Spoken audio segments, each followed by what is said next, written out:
So now that we know that storing data in the web or on a server can make sense, another question which I see quite a lot is how can I connect Flutter, or the same is true for web apps actually, to a database? So how can I connect Flutter to a MySQL or NoSQL or whatever it is database?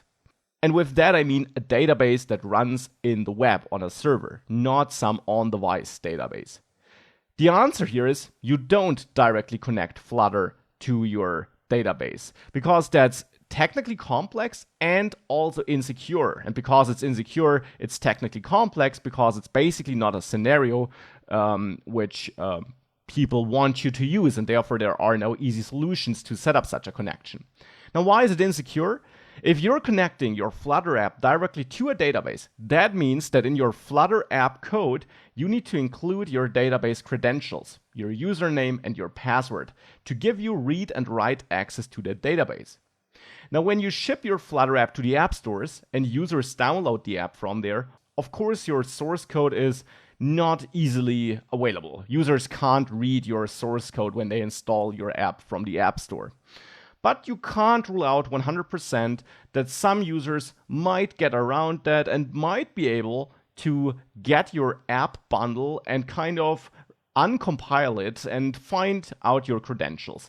It is definitely very challenging and unlikely, but you can't totally rule out that this could happen. And then if people have your credentials for your database, they can access all your data of all your users. They can delete everything, they can copy everything. It's a nightmare. So you definitely don't want your database credentials in your source code. You want to have these credentials in a place which your users have no direct access to. And that would be a web server. Therefore, you typically connect Flutter to a web server by sending HTTP requests there, and then the web server in turn reaches out to a database. The source code of the web server is stored on that server. And yes, of course, theoretically, servers can get hacked, but there are protection mechanisms against that. Unlike your app, people can't just download it and then do their best to crack your code. Instead, they have to crack your server first, and if it's well protected, that will be almost impossible or, well, entirely impossible.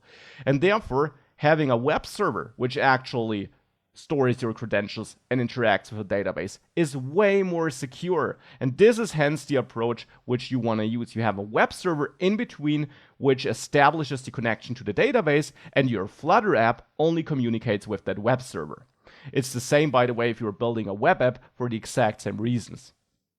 So this is the approach we'll also follow in this module. Now, we'll not write a web server from scratch though, because this is not a web development course and we don't use Flutter or Dart to create a web server.